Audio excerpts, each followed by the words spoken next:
Welcome back, but we have Lori Viveros, who is here from Kaiser Permanente, and we're going to talk about life care planning. And welcome to the show. Nice to have you on. Thank you. And we were talking a little bit beforehand that, you know, life care planning can be difficult at any age, but you guys are actually trying to go a little younger. So before we get into that, tell me a little bit about yourself and how long you've been with Kaiser Permanente. Sure. Well, I've been with Kaiser Permanente for 5 years, and I'm the Regional Director for Life Care Planning.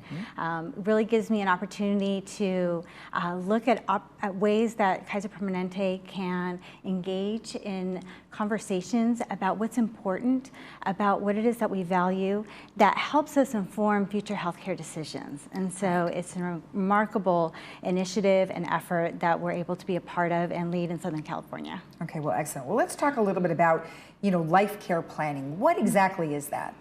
Life care planning is the way Kaiser Permanente does advanced care planning and serious illness management. We have an approach in which we engage in these important conversations as early as 18 years of age and really start to think about what it is important to us, what is it that we value, and who's going to be your spokesperson in the event that you come across a situation where you can't speak for yourself, and that person needs to inform the care team about what you would want and not want. Right. In particular situations. Well, at what point, though, would Kaiser Permanente be a part of that? So, for instance, is it something that a doctor would speak to the patient about, like, hey, have you thought about this? Or how do you actually interject? Yeah, it's a great question. Absolutely. So we see it as a team sport. So whether I'm coming in for a physical exam or I'm coming in to have an exam done, a mammogram, for instance, we believe that it should be part of the care experience that every member has.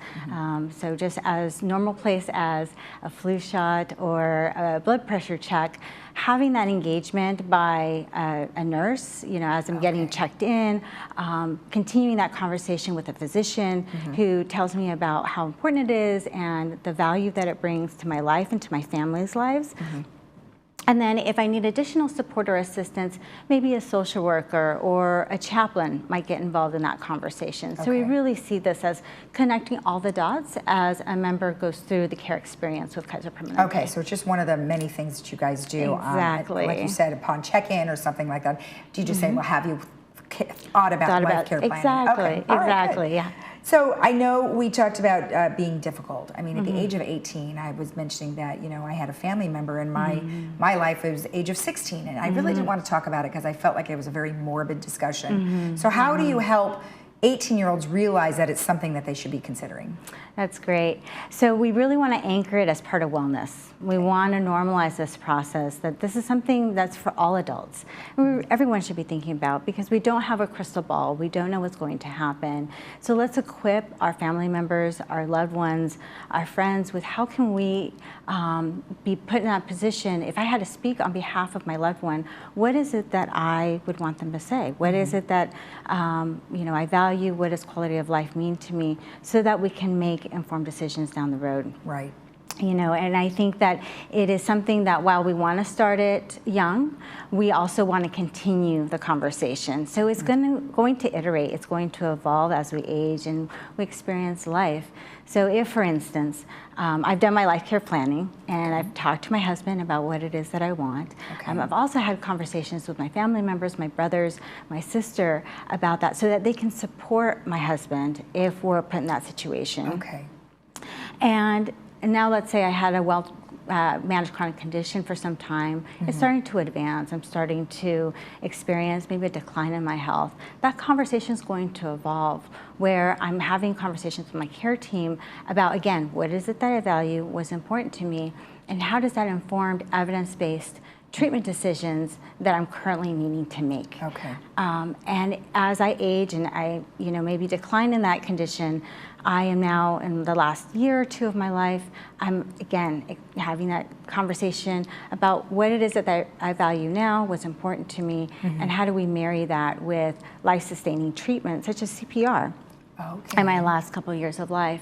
Okay. And so when we start the conversation early, we're really laying down that foundation so that when we have that conversation again, as life changes, my preferences, my values will evolve and change as well. It's meant to be an ongoing conversation. Some statistics that you had identified is 37% of Americans have completed some form of an advance directive. So would it be what you're discussing is actually reaching out to family members and is that the type of advanced type of what you're talking about, or are they already filled out a DNR and things like that? Yeah, so an advance directive is the document that we use to capture the preferences and the values of our members. It's a legal document that allows you to designate a person who would speak on your behalf and then document what those preferences and wishes might be. So when we hear that 37% of folks have something in place, at Kaiser Permanente, we want to make sure that it's not just about the document, having a document in place, but have we had the conversation? Okay. Have we layered on that quality piece so that we really truly understand what is that member's story? What is it that makes them them so that we can then, as a health system, honor those wishes? Okay. So that's an important piece to our program. Okay, so you actually offer life care planning at all of your facilities. So tell me about what that would cover. Yes, absolutely. So we have various tools that members could access in order to start their life care plan, one of which are workshops. Okay. So we offer workshops in Orange County, specifically Mission Viejo, Irvine, Anaheim, La Habra. So folks can come to those workshops. They can bring the individual that they're thinking about, selecting as a healthcare decision maker for them, so they can be informed and learn more about the process. We also have an online option as well, so kp.org/life care plan that you can do in the comfort of your own home.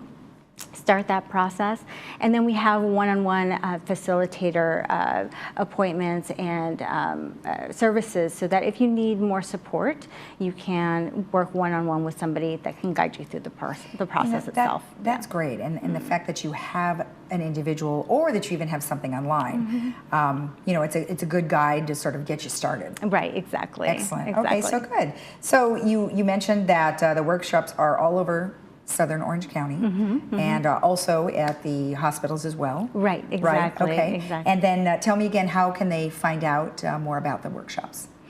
So they can call the 188 number. Oh yeah, that was up there too. On the screen that to register and find out when those classes are going to be held and make sure that they get registered for them. Okay, and that was 888-988-2800, or they could go to your website, which was kp.org/life care plan. Correct, yes. Thank you so much for shedding light on this. I think that's really important. Oh, thank you, Lisa, for the opportunity. This is great. All right. And remember, if you want more information about what we just discussed, life care planning, you can always go to their website, and that was kp.org/life care plan. We'll be right back.